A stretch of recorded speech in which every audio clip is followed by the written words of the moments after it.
Welcome students. आज हम लोग अलजेब्रिक मेथड में एक नया मेथड सीखने जा रहे हैं, that is known as elimination method. इसमें भी हमारे पास दो पेयर ऑफ इक्वेशंस होंगी और दोनों पेयर ऑफ इक्वेशंस को एक नए मेथड एलिमिनेशन मेथड से हम लोगों को कैलकुलेट करना है, वैल्यूज़ निकालनी है। एलिमिनेशन मेथड में हम लोग एक्चुअली करते क्या हैं कि हमारे पास दो वेरिएबल जैसे एक्स और वाई होते हैं, तो पहले हमारी कोशिश होती है कि किसी तरीके से एक वेरिएबल को ख़त्म कर दिया जाए ताकि दूसरे वेरिएबल की वैल्यू आपकी आ जाए। फिर उस वेरिएबल की वैल्यू को वापस पहले वाले में डाल के उसकी वैल्यू निकाली जाए। तो एक क्वेश्चन हमारे पास है, इसी को करते हैं बाय एग्जांपल, आप लोग शायद जल्दी समझ पाएँ। क्वेश्चन हमारे पास है, the ratio of incomes of two person is 9:7 and the ratio of their expenditure is 4:3. If each of them manages to save ₹2,000 per month, find their monthly income. कहने का मतलब है कि दो पर्सन्स की बात करी है जिनकी जो इनकम है, इनकम की रेशियो 9:7 दी, जो कमा रहे हैं वो 9:7 रेशियो के अंदर है और जो खर्चा कर रहे हैं वो 4:3 रेशियो के अंदर है। तो हम लोगों को ये बता दिया गया कि दोनों की जो सेविंग है वो बराबर है, 2,000 रुपये है हर महीने की। तो दोनों की इनकम कितनी है हमें ये बताना है। तो ऑब्वियसली हमें जब तक एक्स और वाई में इनकी इक्वेशंस को ना निकाल लें, किसी और दो वेरिएबल में इक्वेशंस को ना निकाल लें, तब तक सॉल्व करना मुश्किल है। तो इसके लिए हम लोग एक काम करते हैं कि 9:7 किसका दिया हुआ, हमें इनकम्स का दिया हुआ, तो इसका कॉमन मल्टीपल मान लेते हैं एक्स। तो हम कहते हैं let X be the common multiple for income. अगर कॉमन मल्टीपल है तो इसका मतलब इनकम ऑफ फर्स्ट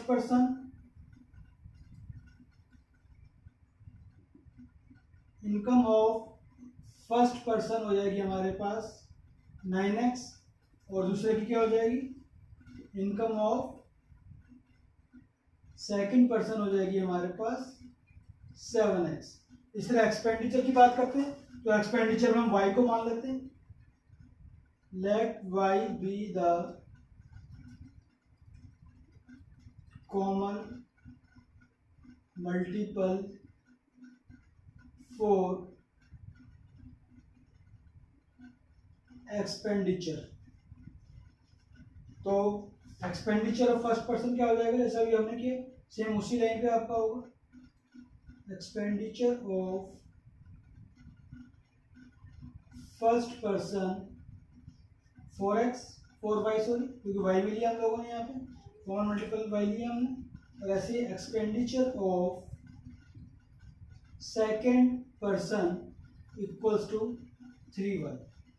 अब हम लोगों को पता है कि जो सेविंग होती है वो आपकी क्या होती है, इनकम माइनस एक्सपेंडिचर होती है। तो अगर मैं पहले की बात करूँ तो पहले की सेविंग क्या होगी, 9x - 4y। तो आप यहाँ पे लिख लेंगे according to question 9x - 4y equals to 2000। और सिमिलरली अगले की बात करें तो 7x - 3y इक्वल्स टू 2000। दोनों का 2000 क्यों आया, दोनों का 2000 इसलिए आया कि हमें गिवन है कि दोनों की सेविंग जो है 2000 रुपीज़ है। अब यहाँ तक तो हमारी सिर्फ इक्वेशन बनी है। अब इस इक्वेशन को हमें सॉल्व करके दोनों की इनकम पार्ट निकालना। ध्यान रखना, इन्होंने एक्सपेंडिचर नहीं पूछा है, इन्होंने हमसे सिर्फ इनकम पार्ट पूछा है। अब इसके अंदर एलिमिनेट करने के लिए किसी भी एक वेरिएबल को ध्यान रखना कि दोनों का जो कोफिशिएंट है वो सेम होना चाहिए किसी तरीके से। अब यहाँ पे देखो 9 और 7 है, ये 4 और 3 है, कोई भी सेम नहीं हो पा रहा है। तो सेम बनाने के लिए हम एक काम कर सकते हैं, मर्जी है हमारी, चाहे x को बनाए चाहे y को बनाए। यहाँ पे थोड़ा y ठीक लग रहा है। अगर मैं इस पूरी इक्वेशन को 3 से मल्टीप्लाई कर दूं और इस पूरी इक्वेशन को 4 से मल्टीप्लाई कर दूं तो आप देखोगे 3 4 जा 12, 4 3 जा 12, y के कोफिशिएंट्स बराबर हो जाएंगे। तो किसी भी तरीके से आप लोगों को कोफिशिएंट्स बनाने हैं, तो इसके लिए आप प्रॉपर लिखेंगे। पहले तो आप इक्वेशन नंबर दोगे इसको फर्स्ट सेकंड, और फिर यहाँ लिखोगे multiply equation 1 by 3 and 2 by 4। पहले को 3 से मल्टीप्लाई करना है, दूसरे को 4 से करना है। 3 से कीजिए, 3 9 जा 27x 3 4 जा 12, 3 2 जा 6, ऐसे यहाँ जाइए 4 से 28x 12y 8000। अब आप यहाँ पे देखिए कि मेरे पास एक कोफिशिएंट सेम आ गया। अब इसमें एक चीज देखेंगे, जो कोफिशिएंट सेम आया है उसके जो साइन है सेम है कि अलग है। अब यहाँ पे देखो कि साइन सेम है, मुझे तो एलिमिनेट करना है, फिनिश करना है, तो उसके लिए साइन अलग होने चाहिए। तो इसका मतलब आप क्या करोगे, इसमें से इसको सब्ट्रैक्ट करोगे। जब सब्ट्रैक्ट करते हैं तो जिसको भी आप सब्ट्रैक्ट करते हो उसके सारे साइन चेंज हो जाते हैं।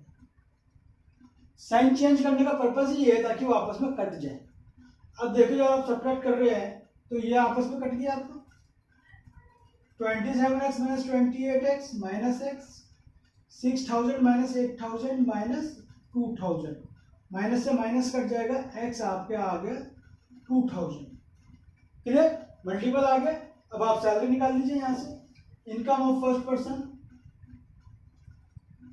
Income of first person equals to 9x equals to 9 into 2000 equals to ₹18,000। ऐसे ही इनकम ऑफ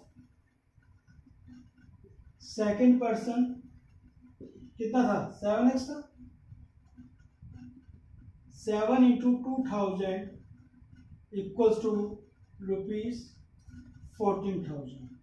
क्योंकि इन्होंने खाली इनकम पूछी है हम लोगों से, तो हमें सिर्फ इनकम ही निकालना है। यहाँ पे हमारा एक्सपेंडिचर से कोई भी मतलब नहीं है, इसलिए एक्सपेंडिचर निकालने की जरूरत नहीं है, बल्कि बुक्स में दिया हुआ है, लेकिन आप लोगों को ऐसा कोई भी रिक्वायरमेंट नहीं है। हाँ, वेरिफिकेशन आ जाता है तो आपको एक्स भी निकालना पड़ेगा, वाई भी निकालना पड़ेगा, और उनकी वैल्यू इसमें निकाल के आपको उसका वेरिफिकेशन करना पड़ेगा, जैसे मैंने आप लोगों को लास्ट टाइम पे बताया था। हाँ जी, देखिए एग्जाम्पल और करते हैं।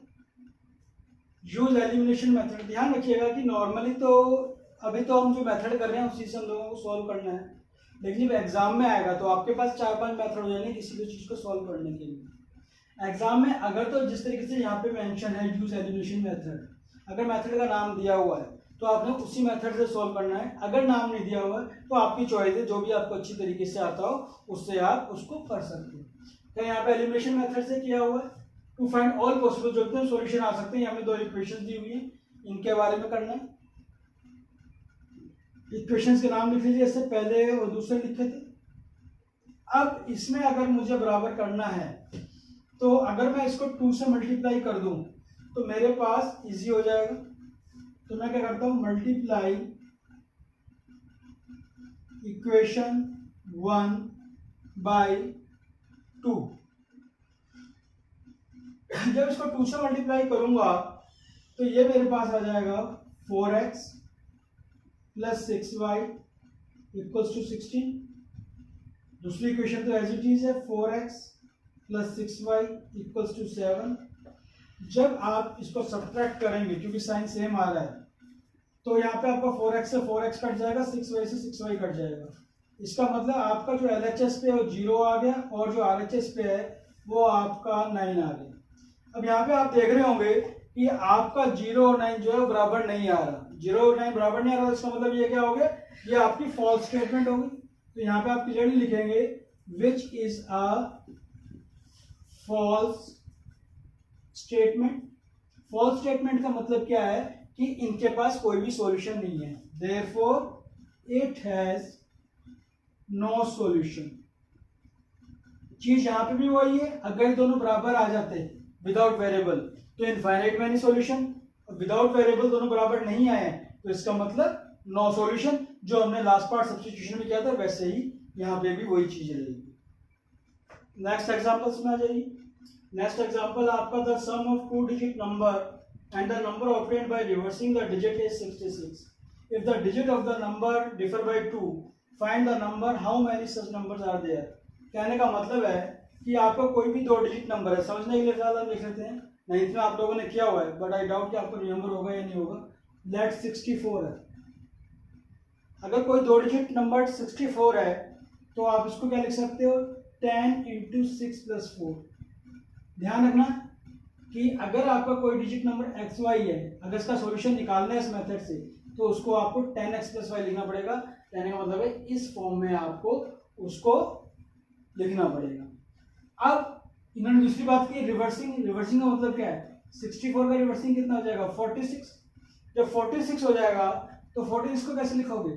10 इंटू 4 प्लस 6, मतलब 4 की वैल्यू क्या थी? y थी, तो इसमें क्या लिखोगे आप? 10y plus x।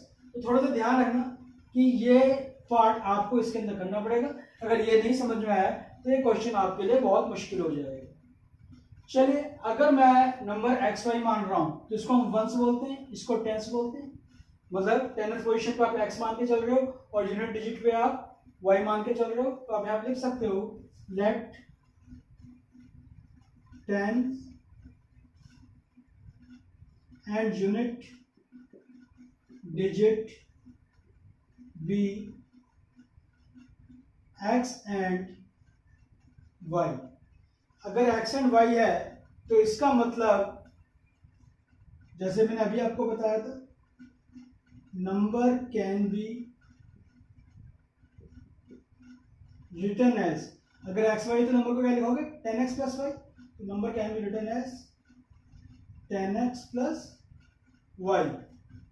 लेकिन इसको ऐड कर रहे हैं हम रिवर्स के साथ, तो इसका रिवर्स भी निकालना पड़ेगा। तो आप लिखोगे reverse of number can be written as 10x plus y जो नंबर था उसका रिवर्स कैसे लिखा था? 10y plus x, तो it can be written as 10y plus x। अब क्वेश्चन क्या कहता है वो देखिए आप। अकॉर्डिंग टू क्वेश्चन कहता है कि जो आपका 2 डिजिट नंबर है और जो उसका रिवर्स है, अगर मैं इन दोनों को ऐड कर दूं तो 66 आता है। कहने का मतलब कि इन दोनों को ऐड कर दूं तो 66 आएगा। तो आप यहाँ पे लिखेंगे 10x plus Y plus 10y plus x equals to 66। Plus करेंगे तो 10x और x 11x हो जाएगा आपका, y और 10y 11y हो जाएगा 66। 11 कॉमन ले लेंगे तो x plus Y equals to 66 और 11 से इसको काट देंगे तो ये आपके पास आ जाएगा x plus Y equals to 6। दूसरा क्या कह रहा है? दूसरा कह रहा है कि if the digit of the number differ by 2, कहने का मतलब है x और y में 2 का डिफरेंस है। अगर x और y 2 का डिफरेंस है तो आपके पास दूसरी इक्वेशन क्या जाएगी? x minus Y equals to 2। अब यहां से आपको x और y की वैल्यू निकालनी है। दोनों इक्वेशन आपके पास आ चुकी है। अब जब आपके पास दोनों इक्वेशन आ गई हैं तो अभी तक तो पिछले केसेस में हम लोग सब्ट्रैक्ट कर रहे थे। यहाँ पे देखिए सब्ट्रैक्ट करने की जरूरत नहीं। क्यों? देखो दोनों का कोफिशिएंट सेम है और साइन पहले से ही अलग है।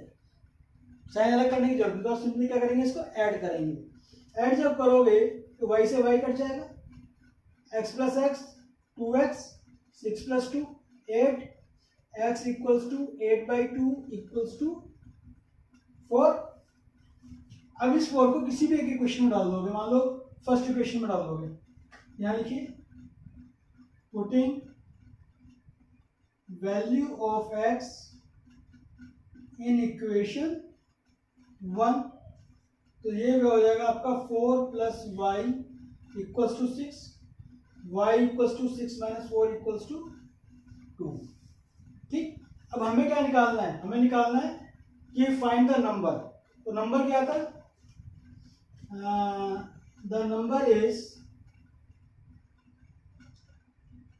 10x plus y, that is 10 into 4 plus 2, that is 42। The number is 42। और रिवर्स नंबर की बात करोगे, रिवर्स नंबर हो जाएगा आपका 24। अब देखिए 42 और 24 को प्लस करके देखिए 66 आप लोगों का आ रहा है। तो आप लोग दोनों ही आंसर चलेंगे, 42 भी चलेगा इसका आंसर, 24 भी चलेगा। क्यों? 24 का रिवर्स 42 होता है, 42 का रिवर्स 24 होता है। तो आप लिख सकते हो how many such numbers are there? There are 2 numbers 42 and 24। तो 42 and 24 will be your answer. अब इसके बाद आप लोगों की एक्सरसाइज है, एक्सरसाइज को आप लोग पूरी कीजिएगा और अगर कोई दिक्कत आती है तो आप लोग मेरे से पूछ सकते हैं। Thank you very much.